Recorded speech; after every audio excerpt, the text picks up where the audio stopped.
How much did you inherit? Simon's question came out of nowhere, catching me off guard on the night of my father's funeral.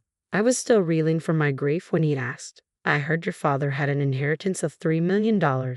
So once again, how much did you get? The inquiry gave me an unsettling feeling. Distraught and desperate to avoid further tension, I lied. Nothing. I didn't inherit anything. It seems my sister and mother are the ones who received it. Simon's face lit up with a triumphant grin. I knew it. Your parents always said you were incompetent and that they didn't care about you. I'm glad my instincts were right. What? I could barely process his words. I want a divorce, he declared coldly. I can't be with someone who's poor now. I've already found someone else. I need you out of my life. With that, Simon had me sign the divorce papers. His family mocked me for my misery, but they were mistaken. They could never understand how relieved I felt to be rid of Simon's betrayal. My name is Jane. I come from a family of 4 with a younger sister named Kim. From a young age, Kim and I never got along. My mother, Anne, always sided with Kim, leaving me feeling isolated, though I eventually became accustomed to it. My father, Dan, was the only one who seemed to care, but his demanding job kept him away from home, leaving me alone with my feelings of abandonment. Even as an adult, my situation remained unchanged. I wasn't allowed to attend college due to tuition fees. Yet, when Kim was set to enroll in a private college, my mother insisted that it would be a waste not to send her despite my own lack of educational opportunities. Jane, you're not sharp or smart like Kim. It's only right that you support her education and contribute to the household. It's what any responsible older sister would do, my mother said, as if it were common sense. Her words stung deeply, and tears streamed down my face. Kim looked at me with disdain, adding, It's your own fault, you're incompetent. You're uglier and less successful than me, so you should try harder.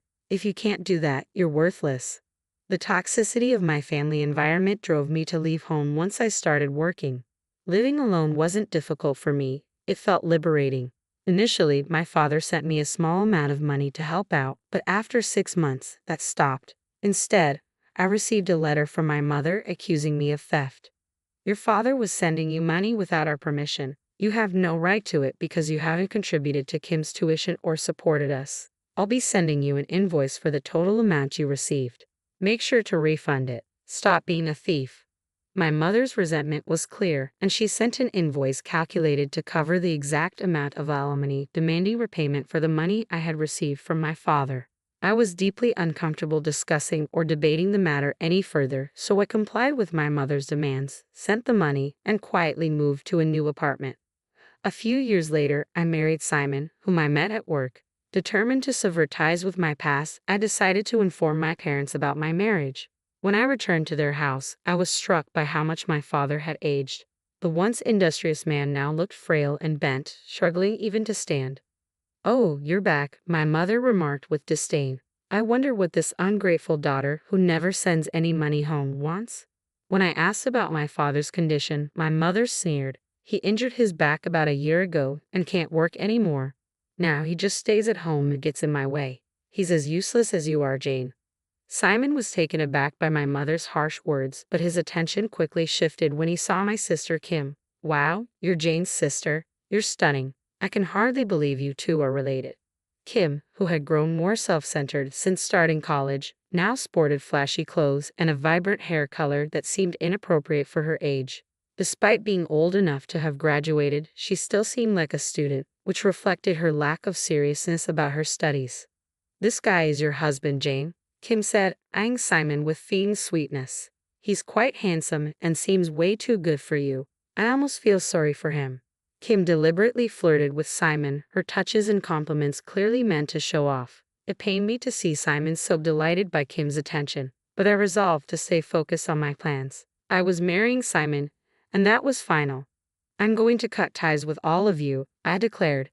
Well, if you're going to do that, could you at least wait until I've finished taking care of your father? My mother replied, barely looking up from her snacks. I need to look after him. But honestly, I don't want to. And I definitely don't want Kim to deal with it either. It's her college life, after all. It would be a shame to distract her with such a bothersome task. You should be responsible for taking care of your father, Jane. Both of you are incompetent, so you'll get along just fine. Her words infuriated me, but I knew I couldn't ignore my father's needs. From that day forward, I began visiting my parents' house frequently to care for him. As I took on this responsibility, I discovered that neither my mother nor Kim worked. Kim didn't have a part-time job, and my mother had been a stay-at-home since my father's collapse. Yet they frequently dined out and shopped extravagantly. To my shock, they had even taken my father's bank book without his permission, spending his savings as if it were their own. My father was aware of their actions but chose to remain silent. "Dad, they'll keep doing this unless we do something about it. Why didn't you tell me sooner?" "If I had, they would never admit they were wrong or apologize," he said. "I didn't want to burden you further." Despite everything, my father had always worked tirelessly for the family and was the only one who truly cared for me. I wanted to help him in any way I could. Just as I was contemplating how to address the situation, I received a call from the hospital where my father had been admitted after his collapse. I rushed to my parents' house before heading to the hospital.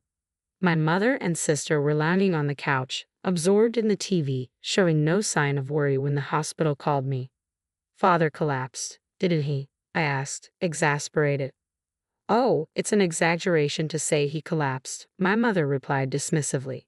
"He just fell in the hallway and hit his head. The ambulance took him to the hospital. I'll leave the rest to you." "But we need to go to the hospital. I'm worried about Father," I insisted. "Shut up," she snapped. "If he doesn't make it, the insurance will cover it. Why are you getting so emotional?" My mother's coldness and her indifference made me sick. I left them behind and rushed to the hospital. At the hospital, I found my father lying in bed, hooked up to various tubes and barely conscious. As his condition worsened, he managed to notice me and murmured faintly, "I'm sorry for being so sudden. I must be being punished. I wasn't a good father because I couldn't protect you from our family." With those final words, my father closed his eyes. "I don't care about that, Dad. I love you. Please get well soon," I pleaded, holding his hand tightly, but he never responded. A week later, a lawyer contacted me regarding my father's will. He informed me that I was named as the beneficiary of an inheritance. According to the will, I was to inherit $3 million. I was stunned. It turned out that my father had hidden another bank book separate from the one my mother had taken, which held the $3 million. He had also left a note specifying that this information should not be shared with any other family members. It seemed that this was his way of ensuring my future even after he was gone. Overwhelmed by my father's unexpected kindness, I made my way back to my parents' house to retrieve the hidden bank book. As I arrived, my mother and sister were waiting at the front door, their stances commanding and imperious. "What are you doing here now?" my mother demanded. "Came to scavenge things now that Dan's dead? How despicable. Everything here, the house, the car, belongs to me and Kim. Don't act like a thief." I knew better than to discuss my inheritance with them, especially given their unwillingness to listen. "I'm here to collect Father's memorabilia, and shouldn't I be entitled to at least a small share of the inheritance?"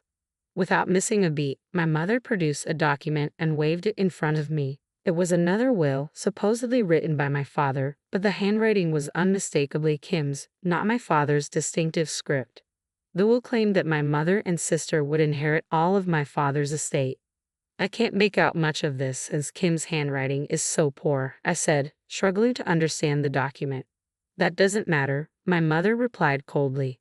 "This is the will, and it's already been shared with all our relatives and neighbors. It's too late for you to contest it now." My mother refused to let me enter the house, fully aware that I knew the will was a forgery. Defeated, I left and returned home. Simon was waiting for me, concern etched on his face. "Were you at your parents' house? If you told me, I would have gone with you. It's a shame I missed seeing Kim." I was taken aback. "Why are you so interested, and what does any of this have to do with you, Simon?" "I went to retrieve my father's inheritance, but my mother and sister kicked me out of the house." "How much did you all inherit from your father?" Simon asked me, curiosity piqued. "I'm not sure of the total amount, but the house, land, and everything else were in his name. So it must be quite substantial," I replied. "I see," Simon said, pressing further. "And how much of the inheritance do you get, Jane?"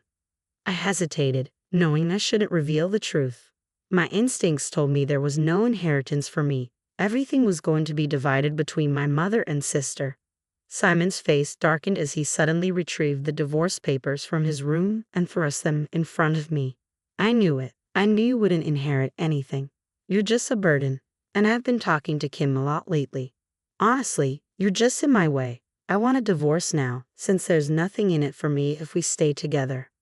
Simon had already signed his portion of the divorce papers, so I signed them immediately. I couldn't help but feel a twinge of satisfaction as I watched Simon leave with the papers, eager to file them at the city office. This was likely the last time I'd see him smile so broadly, and the same went for my mother and sister. It felt like justice was finally catching up with those who had tormented my father and me for years. Later that day, I consulted with the lawyer who had handled my father's will and asked him to accompany me to my parents' house. When I presented the real will to my mother and sister, their usual calm demeanor turned to shock and disbelief as they read the document over and over. "This is a lie," my mother protested. "I have a will here that states Kim and I are the sole heirs." "If you claim the other will is a forgery," the lawyer said, "we can conduct a handwriting analysis. If it's proven to be a fake, you could be charged with fraud. Are you prepared to face that?" My mother was left speechless, unable to respond.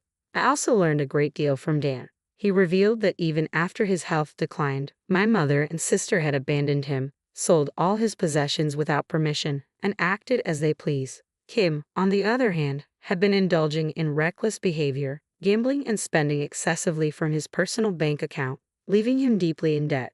Due to these malicious actions, both of them were stripped of any inheritance rights. The lawyer made it clear that if my mother and sister continued to unjustly interfere with my inheritance, we would file a lawsuit against them. As the lawyer finished speaking, my mother and sister were left in a state of utter despair.